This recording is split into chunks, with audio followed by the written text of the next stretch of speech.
are listening to Certification Conversations from the BSI Education Podcast in collaboration with BSI Certification, helping organizations to embed best practice. Today's episode is on ISO 45003, Managing Psychological Health and Safety at Work. Hello, my name is Matthew Childs, and this is Certification Conversations, a series from the BSI Education Podcast, developed in collaboration with our friends at BSI Certification. During the series, we'll feature some key standards and certification schemes and explore how they can help organisations of all types and in all sectors to improve the way they do things and to get to where they need to go. With our expert guests, we'll discuss how organisations can use standards to demonstrate their carbon neutrality, how they can provide better customer service, and how they can provide protections for vulnerable consumers. This episode is about the standard ISO 45003, Managing Psychological Health and Safety at Work. And our expert guide is Kate Field, Global Head of Health, Safety and Wellbeing at BSI. I speak to Kate about what drove the development of the standard, its relationship to other health and safety standards, and how it helps organisations. Before we hear from Kate, here's a quick guide to ISO 45003. Published in June 2021, ISO 45003 is an international management system standard. Now, its full title is Occupational Health and Safety Management, Psychological Health and Safety at Work, Guidelines for Managing Psychosocial Risks. Put simply, it is the first global standard to give practical guidance to organizations on managing psychological health in the workplace. It addresses the many areas that can impact a worker's psychological health, including ineffective communication, excessive pressure, poor leadership, and organizational culture. Hi Kate, welcome to the BSI Education Podcast. Hi, it's lovely to be here and I'm really looking forward to our discussion.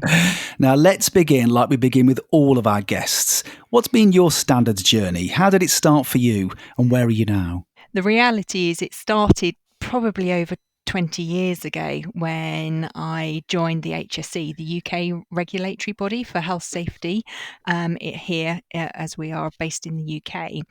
And one of the things that I had to do during my training was learn about the different law, but also the different standards that we as a regulator would refer to, because standards are seen as industry good practice. They are made by industry for industry.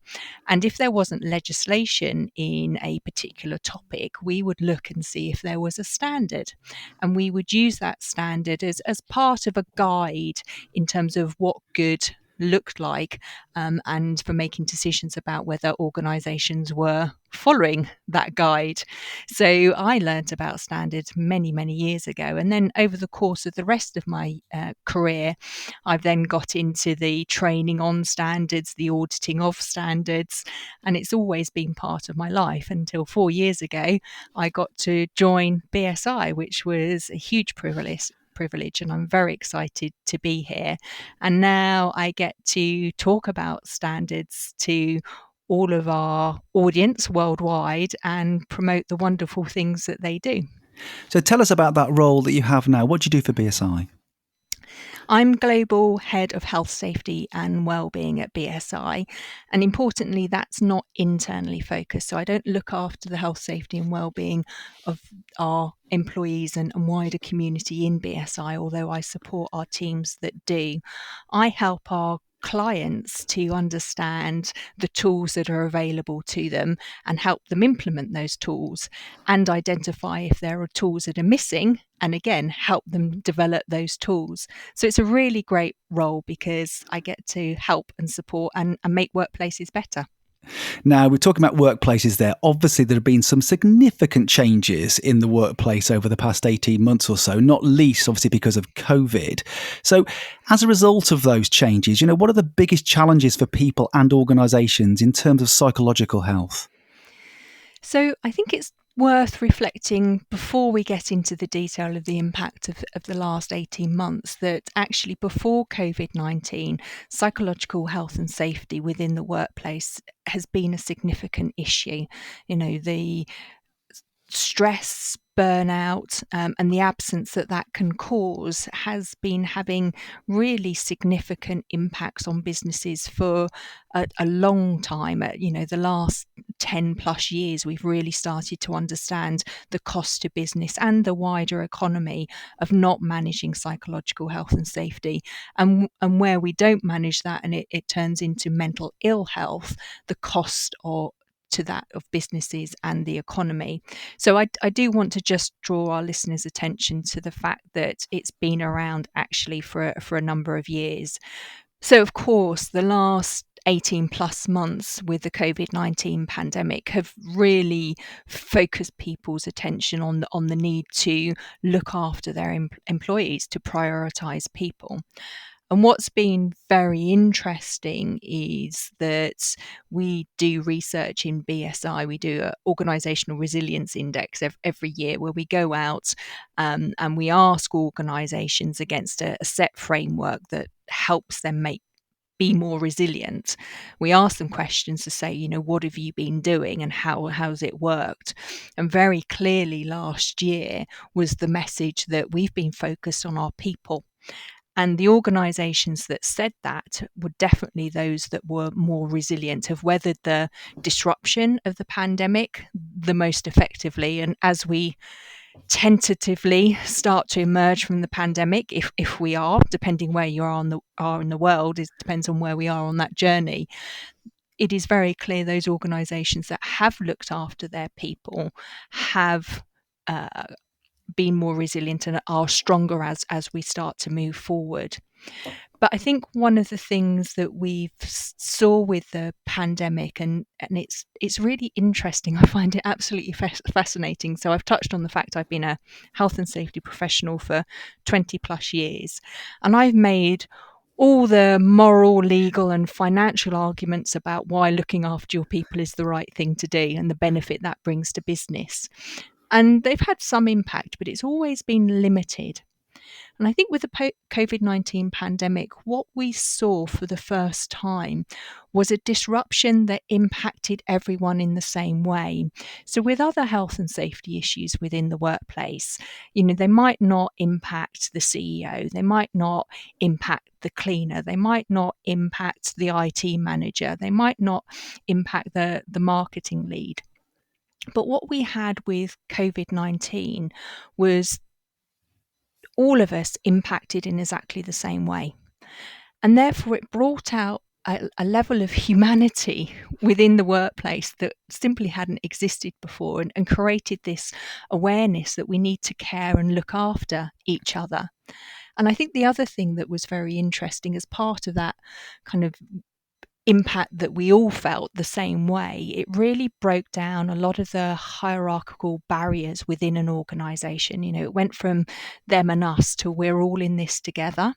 And therefore, it's changed the perception about the need to look after people and the importance of getting that right.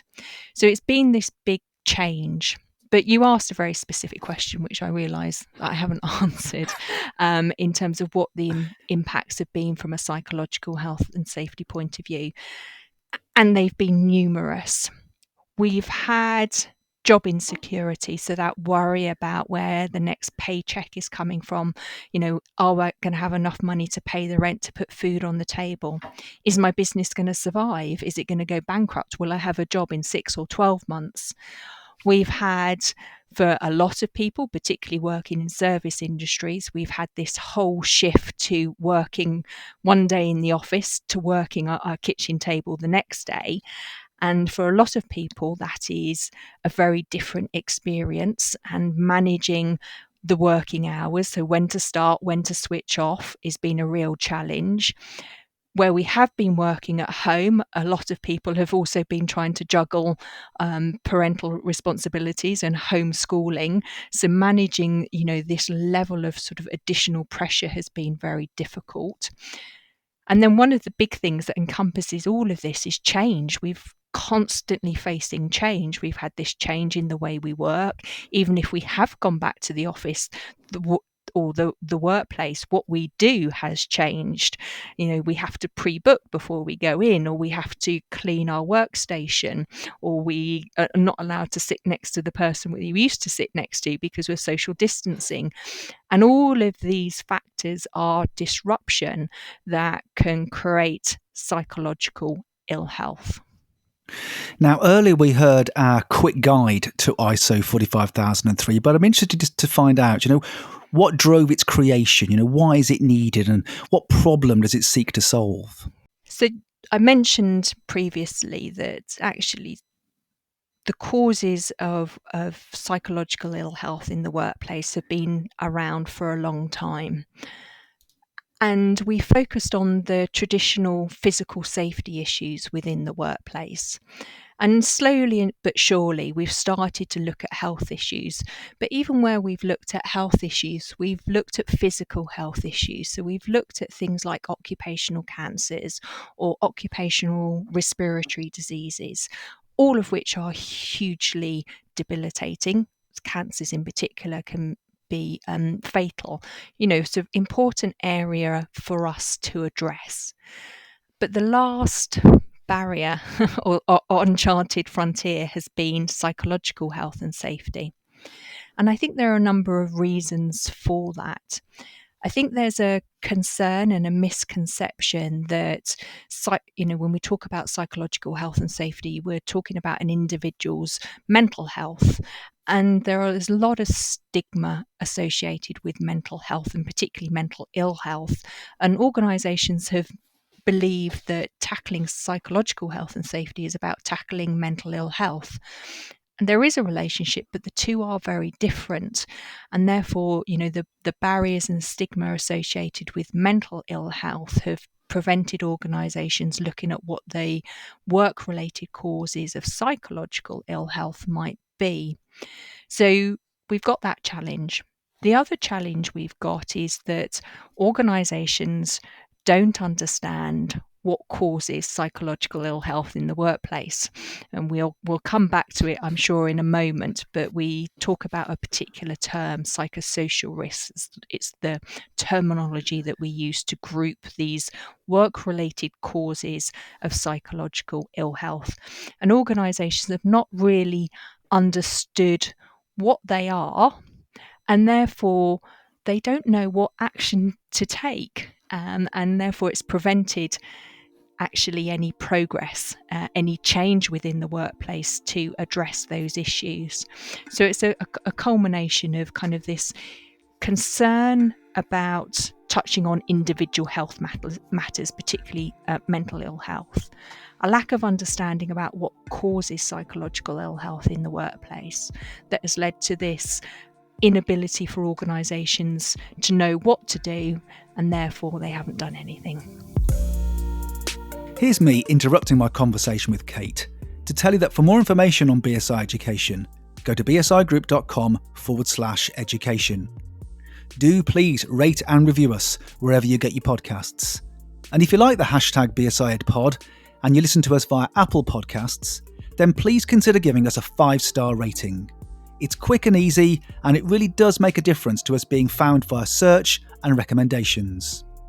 Share us on social media using that hashtag BSIEdPod.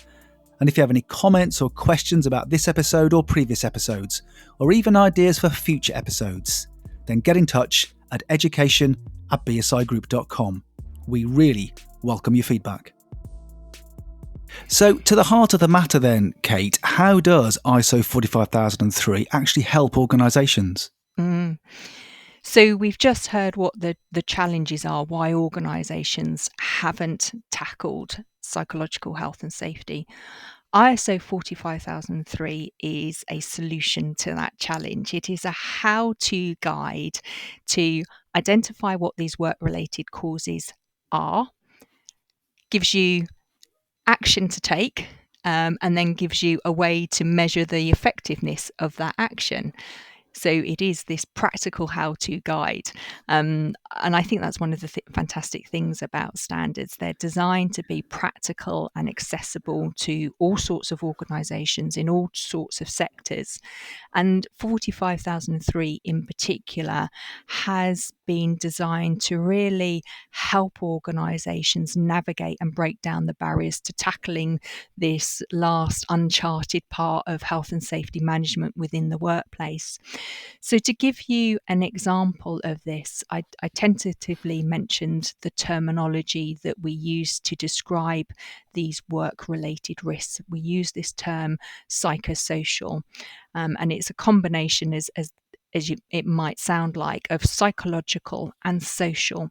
So these are the psychological factors and the social factors within the workplace that can create physical, mental, cognitive, and emotional harm. So I'm going to use a specific example. We've talked about earlier change, and human beings, by their very nature, generally don't like change. And what happens is when we are exposed to something that we maybe don't like or don't feel comfortable about, our stress response system comes into play, our natural inbuilt flight or fight response. We all have it wherever we are in the world. It's part of our DNA, and it's there and designed to keep us safe. But when we have something that makes us feel maybe a little bit nervous or a little bit anxious, it might be taking a test, studying for an exam, whatever it happens to be, this automatic response in our body is triggered. It's natural. But where that response is triggered a lot over a prolonged period of time, it can go from being a really great way of keeping us safe to actually causing us harm. And that harm can be physical, so it can cause cardiovascular issues. It can be mental, so it actually impacts things like our memory and our concentration. It can be cognitive, so our ability to take in information, to learn new aspects or to make decisions. And it can be emotional, so we can be quicker to anger or tears, or we can become withdrawn.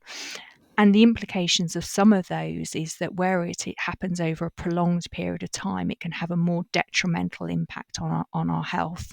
So where I said, impact on our cardiovascular system, that can lead to heart attacks. Where we have this impact on our cognitive and mental health, then actually that can lead to things like anxiety and depression. So within 45003, what it does is identify all of the different work-related causes of these psychosocial risks. And there are 3 tables listing all of the different things that can potentially be an issue within the workplace. Now, this standard is part of a series, and I'm interested to learn how it relates to other health and safety solutions, such as ISO 45001. So you're right, it's part of a suite. So ISO 45001 is the main occupational health and safety management system, and that was written and published in 2018. But I mentioned that we've had this missing knowledge around psychological health and safety, and although that is touched on in 45001, the ISO technical committee that wrote 45001 knew that they needed to provide better guidelines, this practical how-to guide to help organisations really tackle this particular type of health and safety risk. So they developed 45003 as a guideline to support 45001. So it is designed to complement and support what is the main health and safety framework of 45001, but to give and go much deeper into detail for these psychosocial risks that need to be adapted. But if you're not familiar with 45001 or you don't use it within your organisation, you can still use 45003. As with all ISO standards, it follows the same structure, which is basically a plan, do, check, act approach. And therefore, you can use 45003 as part of your toolkit to really address psychological health and safety within your workplace. So organisations don't have to have any other requirements or systems in place in order to use this particular standard? No, they don't at all. I mean, there are aspects because it was designed to help and complement 45,001. It does cross-reference to 45,001. So some of the definitions come from 45,001, a really important part of good psychological health and safety management. And health and safety management is consultation and participation with your workforce. And in 45,003, it talks about kind of do what 45,001 says and then do this extra bit in terms of psychological health and safety. So there is reference to, so certainly knowing and being familiar with 45,001 is beneficial, but you don't need to do it. You can use 45,003 as a standalone. So, Kat, I'm wondering, do people need any particular training in order to use this standard? So no, they don't. This is the beauty of standards. As I mentioned, they're how-to guides. So, anybody can pick them up and read them. So I suppose literacy, a basic level of literacy is needed, but they're designed to be accessible to anybody, including people who may not be familiar with the subject before. They're designed to guide you through it. But I think one of the things that we do hear or concerns about is because we're talking about psychological health and safety, and we use this term psychosocial risk. There's often a misconception that you need to be a doctor in psychology, that you need to have some sort of professional professor level understanding of sort of cognitive and mental health, and you absolutely don't. This is about normal risk management. So within an organisation, there are lots of people who are very familiar with looking at business risk and thinking about what that means for the business and taking actions to mitigate or minimise that risk. And it's exactly the same here. The key thing is that this is part of health and safety management. So you do need people, and it's certainly more accessible to people who are familiar with health and safety management.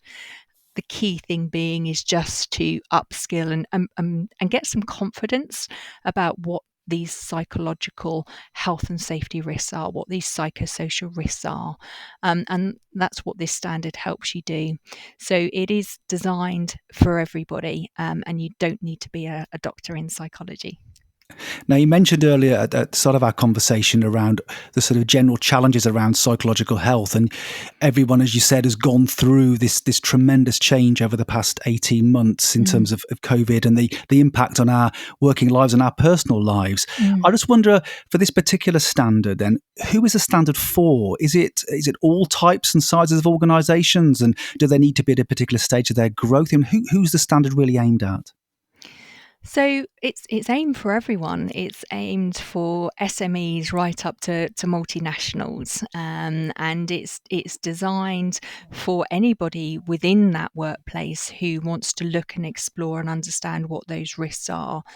As a health and safety management system, that obviously means potentially those who are responsible for health and safety, but it's also there to help line managers, human resources, people development, operations, anybody who's dealing with people within an organisation. And of course, that's everyone.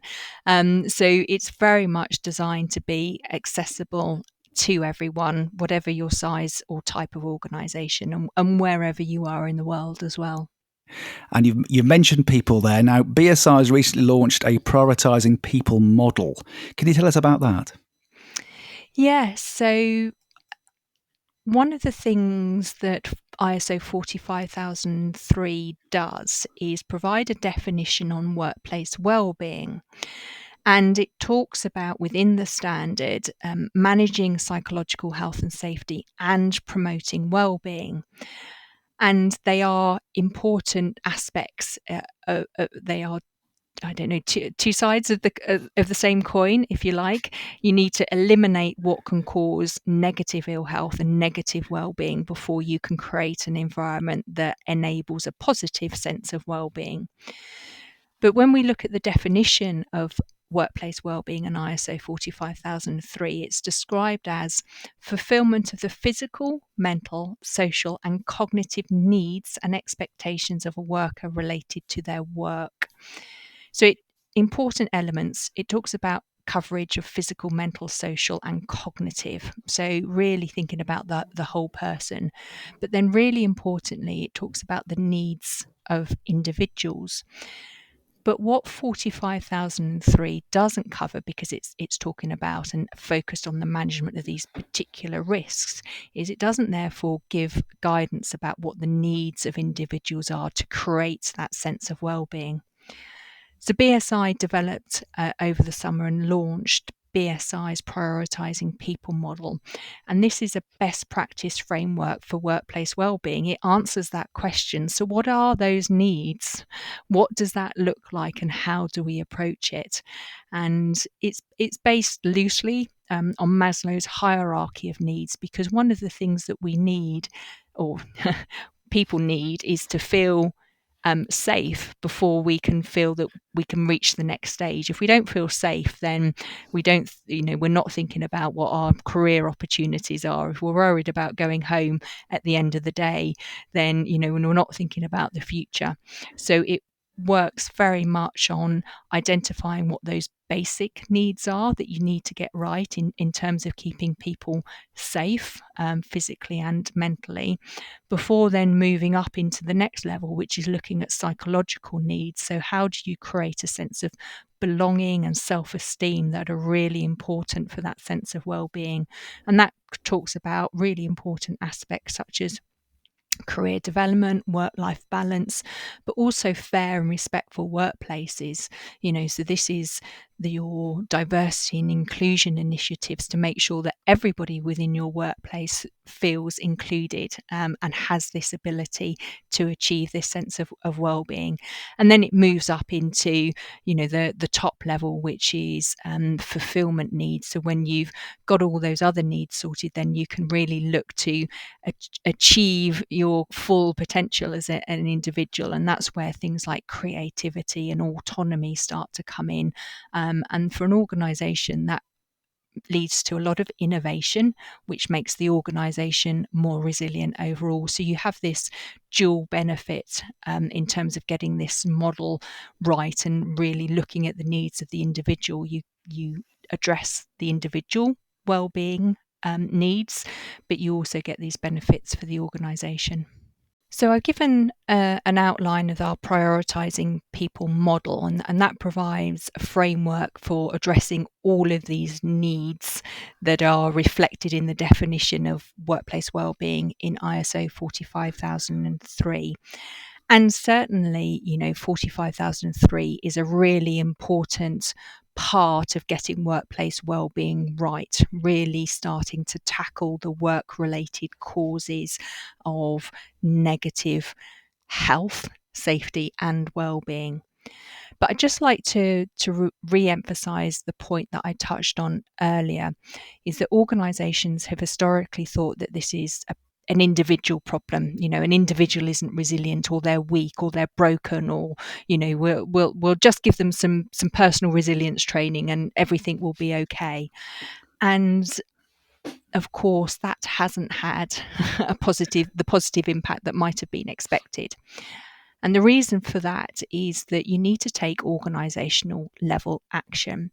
So perhaps an easier way of explaining that is to think about a traditional safety risk that we are all familiar with whatever type of industry or sector we work in, whatever our job is. And that's fire safety. So fire safety is an organizational level risk. If there's a fire within the workplace, then not only are the individuals, the people, the employees or visitors or clients or patients, depending on the nature of your organization, at risk from the fire, but obviously the disruption that a fire can cause can have an implication for the business. So fire is a key risk that affects every business. And businesses take organisational level action. So they identify what can cause fire or create fire within their workplace. They try and eliminate that. They then put in other controls to identify a fire early or put a fire out. So we have things like smoke detectors, fire alarm systems, fire extinguishers, sprinklers, fire doors, all of those organisational level controls is the term that we'd use to minimise or tackle a fire should it happen. And then we need to train and educate our workforce, our employers, and others who may be in the building about what to do if there is a fire. And then we might need to practice it. So we practice evacuation drills. And they are all organisational level controls, and that will protect the most people and give the biggest benefit to the business in terms of minimising the risk that fire causes. But when we think about the last aspect in particular, the evacuation, there are people who might need additional support to evacuate. So they might have a temporary mobility problem. They might have sprained their ankle and been on crutches, and therefore they need extra support and time to get out of the workplace. Somebody who's heavily pregnant can't move as quickly. Or, of course, you may have somebody who's got a permanent mobility issue, so they're in a wheelchair, and again you will create an individual way to support that person for that particular risk in terms of evacuating. And it's the same with psychological health and safety. You are looking to address all of those organisational actions before you focus on the individual. So, one example is bullying and harassment. This is one of the very common causes of psychological harm within a workplace. And you might think, oh, well, that's down to an individual issue.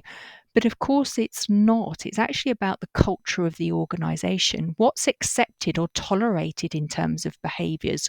What's done to address when those behaviours are not right? What action is taken? They are all organisational level issues.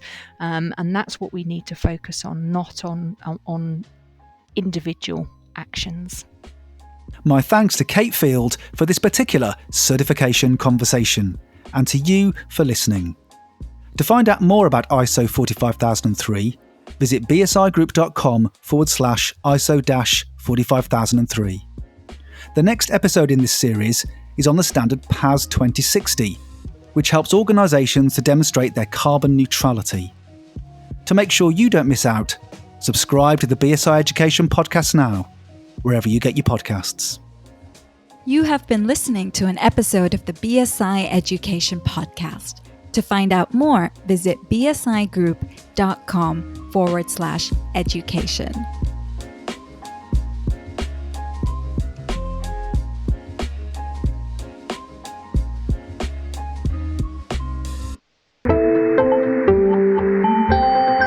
You just heard a Stripped Media production.